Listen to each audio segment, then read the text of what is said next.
So when we set out to buy this property and rescue these animals and ultimately rescue this farm, I don't think we realized the adversity we'd face here. And since day one, it's set in, and ultimately, it hasn't stopped. It's been unrelenting.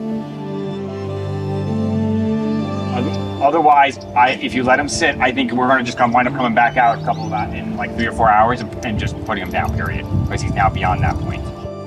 And in that, we walk into this thing and do our best, and number one, we're hit with this bank that's unbelievably just focused on shutting us down, taking this land. It's absolutely killed us. And then you got the USDA, where they come into the property and put shade cloths around all your exotic animals. As much as you don't want to do that, our team today is out there wrapping everything up like it's a package. The hardest part about that is the animals look forward to the interaction with people. It ultimately affects these animals. The 150 souls living out here that rely on us, that rely on this property, that live here. This is their home. And all that work you did to improve their lives, well, we're gonna just button it up.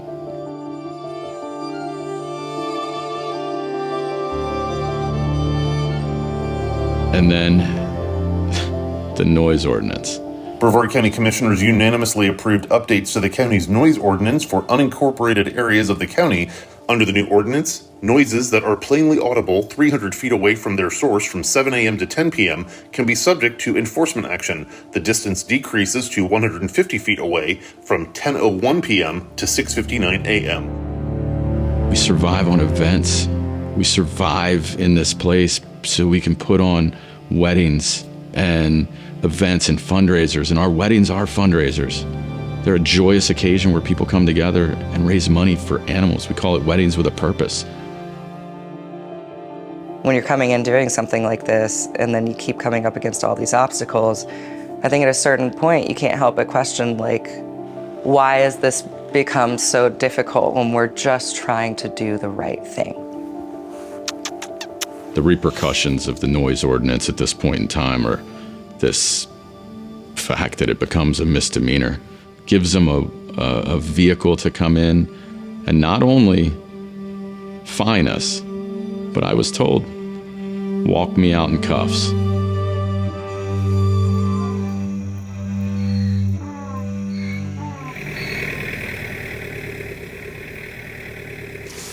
Sorry, wow. No, you're good. Prince, what if I told you your audio is being recorded this whole time? My audio being recorded? Jesse, I will spray your...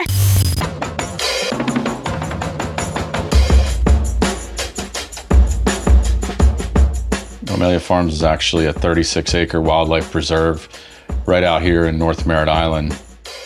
It's a nonprofit organization dedicated to the mission of rescuing animals that need a permanent home or potentially to get in better places, better shape, and then potentially find other homes in the future. But we also are a place that offers a lot of opportunities for the community to come together in the way that families come to Romelia Farms and they enjoy really up close and personal relationships with the animals. They get to learn about them, and they get to do a number of different things that they wouldn't have the opportunity to do in other larger types of zoo environments. Absolutely, yes, yeah. Yeah, and I can also take a picture, or Mel can take a picture of the both of you all together. Yeah. Yep. For all the things. Short way up the road here, about 6 miles, you have the historic launch site for NASA of Pad 39A, which is now launching weekly SpaceX rockets into space, along with many other organizations out here. It's pretty cool. We witness them right here all the time from the farm. The animals are used to it.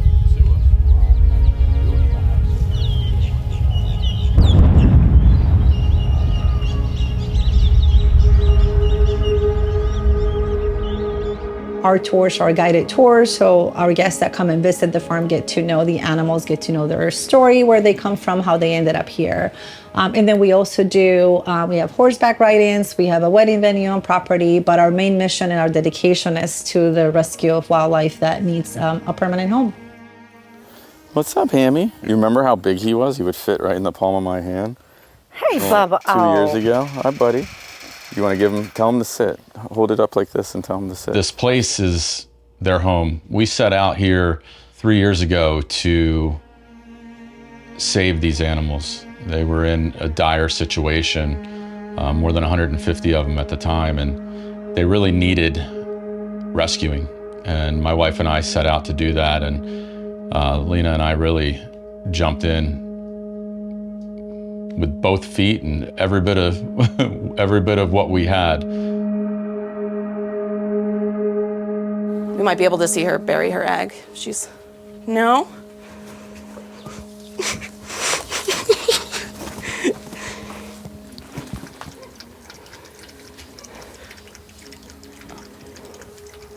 She's so cute. Oh, I love her. She makes me want to barf. The thing that surprised me the most was how certain animals click with certain people. Caesar likes his neck scratched. There's so many animals out here that steal your heart, for sure. But yeah, this sweet boy's Tigger. I consider him one of my sons on property. And it's like they choose you to be their human. You know, they're friendly with everyone, but like there are certain animals you develop a special relationship with. For me, that was Madison. It's easy to say Madison. She's very special. She was really awesome. Madison is definitely one of those very touching relationships.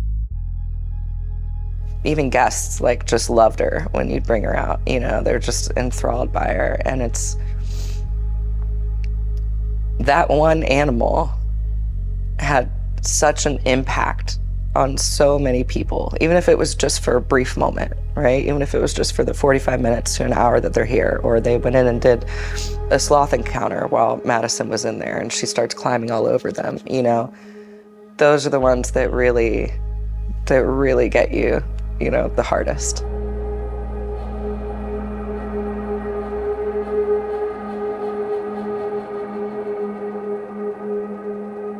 We're here to do a ribbon cutting and kind of a dedication of this rainbow bridge for Madison, our anteater, who passed away on June 16th, 2023.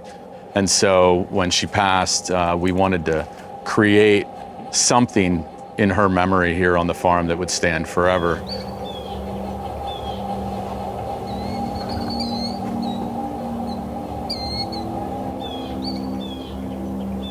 I wanted to just quickly tell a little story about Madison and how we got to know Madison. Lina and I and some of the team members were here, but it actually happened in this very barn. We came here and it was probably a week after we took over. We had the animals inside of this barn because I don't know if it was storming, something going on, and we came in the morning and Madison was gone. We're like, oh no.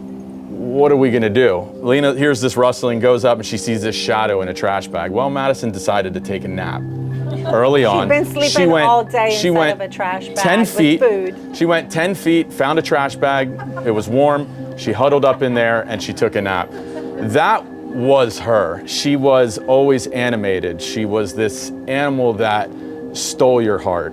And everybody that met her, she stole their heart. And she was a huge part of this property and this adventure and this journey that we set out on.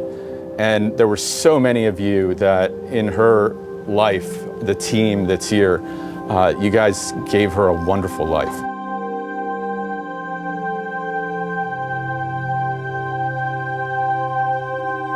All the animals we love dearly, but she was one that definitely had my heart, which she resides on my leg as a tattoo, so. Caesar. And then, of course, we had Buck, which was one of our horses that we lost recently this year, actually in the last few months.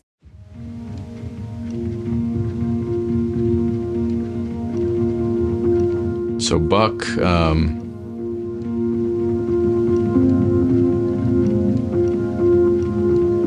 know, you go into a bar and there's that guy that everybody loves and he's hilarious as hell and, you know, captivates everybody. And, you know, that was Buck. Buck was this larger than life horse filled with character.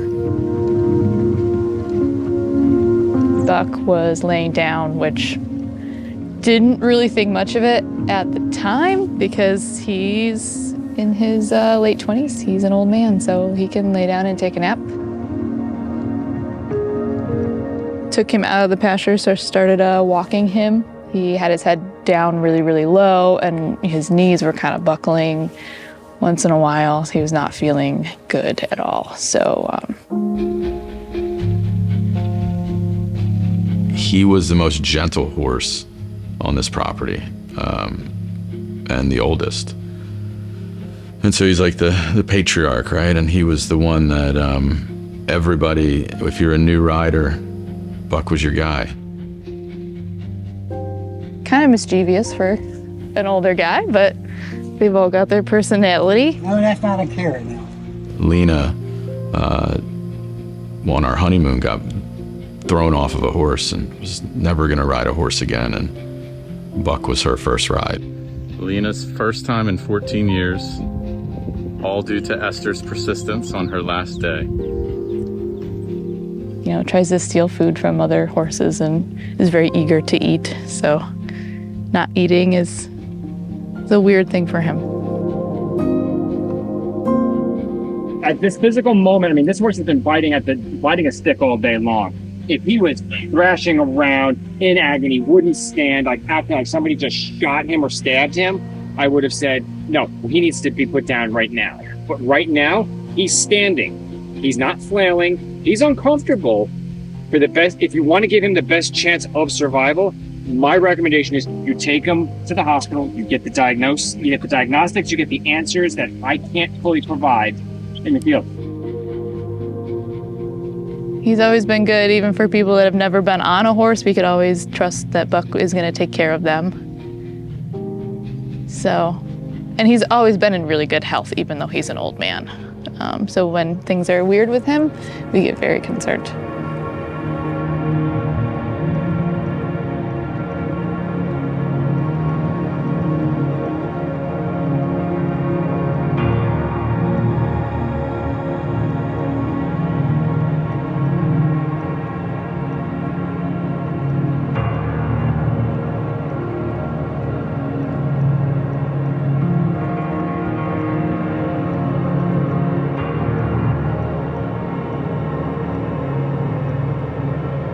All right, so we're at our second stop. We just stopped at the Okahumpka Service Plaza. Yeah, he's standing up now. I'm on the phone with the doctor up there, so yeah, she said don't sedate him, just leave. Yeah, so. Went to do sedation for Buck, and he's seemingly okay, standing up. He's been standing the whole way, and quick pit stop, and we're back on the road. Got about 35 minutes to go before we get to the emergency hospital. I just spoke to the doctor over there, and they're patiently awaiting his arrival.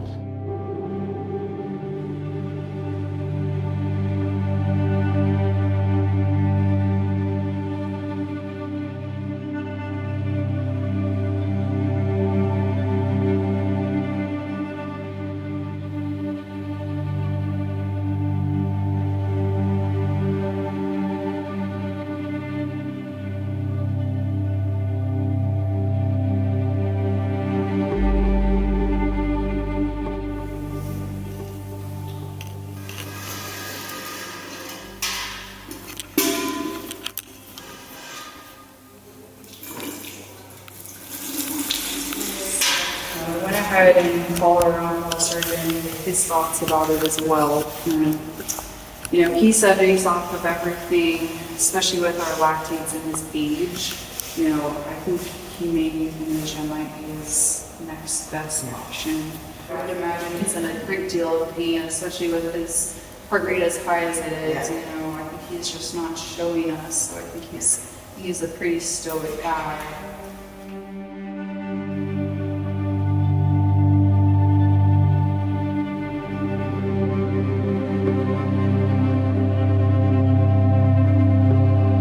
Even his final minutes, you know, it was one of those things he didn't let on because he didn't want any of us to feel his pain and carry it with us. It was always the giving horse, always the one that would not want to see other people worried about him. He wanted to care for everybody.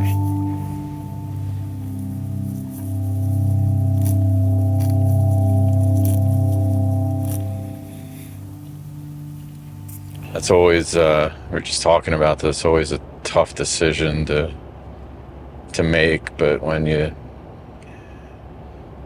all the medical professionals are telling you that there's no future, you don't want to give up hope, you know, that's always probably the hardest thing, to try and say, you know, I'm gonna make this decision to give up hope for them, and that's probably the toughest part of that always. So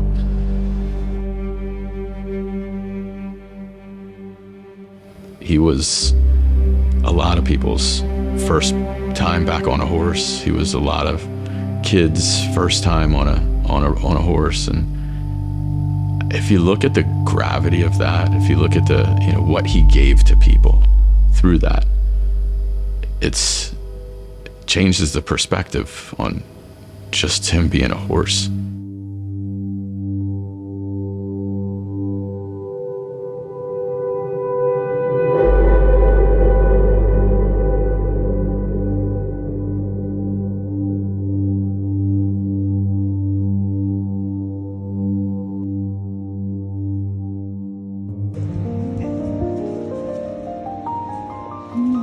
Carrot? You think that's a carrot? But in my truck. There's something in my truck. You deserve a carrot. Here, Johnny. Come here, Johnny. Here.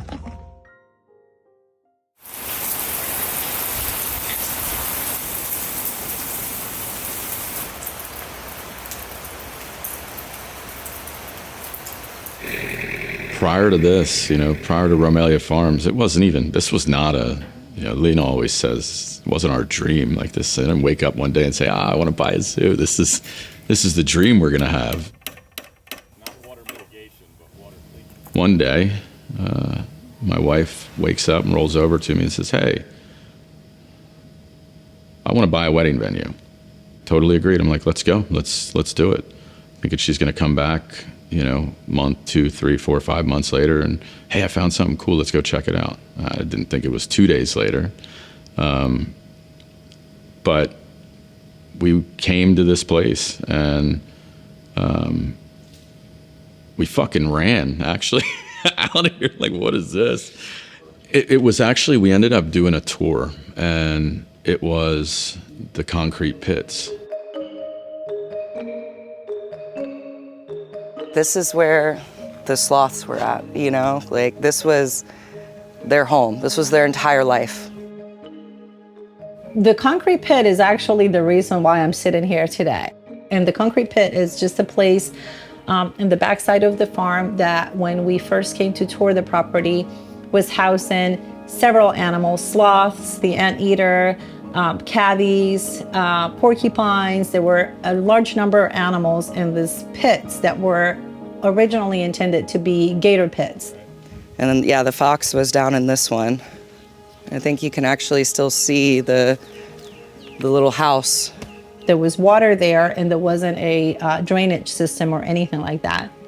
So all the animals that I just mentioned now that lived in these pits really didn't have dry ground, especially during the rainy season, which is in Florida the largest part of the year. And when I walked through there, to me, it felt like a prison for animals. It felt like a place where no living thing should have ever been housed in. filled with water. The anteater was out here. The porcupines were out here. There was a lot of our animals were out here, and it was just deplorable. I mean, there's no other word for it, you know. There's, like, even just standing here now, it's like...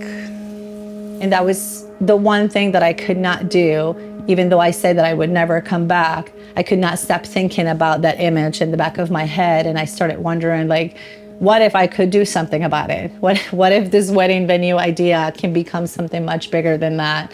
And what if I could get those animals out of there and do something great for them? And then every time I say that, I'm like, well, that sounds like a very crazy thought. And the more I thought that was crazy, the more I realized that there would probably be very few people who would actually consider something like that, which then led me to understand that the fate of those animals was what it was, unless a crazy person, a crazy family like Jeremy and I would decide that, hey, maybe we can do something about it, and we will. And it wasn't until that night, went to bed on the 25th, and I wake up to my wife just ugly crying, sobbing tears. Again, kind of, you know, she woke me up the month prior, hey, I want to buy a wedding venue. Well, this was much different. This was, I can't go living the rest of my life knowing that there was even an ounce of possibility that we could rescue those animals, and we didn't. And that was the moment. It was almost like this idea became a reality right then. For us, it was such a no-brainer in the idea that we would have a lot of community support simply because we knew that we were doing the right thing. So we automatically assumed that the county or the government entities that would have something to do with a business and a property like this, the neighbors, all the people around us that knew what this place was before versus what we intended it to be. But more importantly, once we were here long enough to actually show that we were truly genuine intended to make this a better place, we made the assumption that we would have all that support just because we were doing the right thing. And there were many times where it hasn't felt that way. It felt like we've came in here, we did all the things that we needed to do to make this a better place, and we have faced adversity next to another adversity. We face issues with the county, with different noise ordinance that are trying to keep us from being able to have events or weddings or anything like that, which is what financially helps support this place. We obviously face issues with neighbors that just do not want to have this property be what it is because it's open to the public, and they feel like cars driving through their street is probably not something that they want, and they're very vocal and complain to the county authorities, which they in turn come to us and say, okay, what are you guys doing there? But all while we're thinking like, okay, hey, we're doing the right thing here, so why isn't everybody happy about this? Why were we okay with having the animals in concrete pits?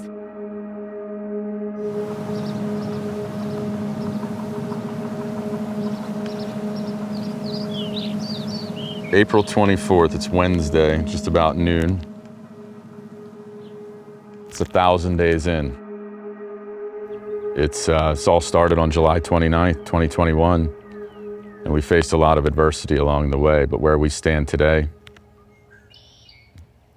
I don't know the path forward.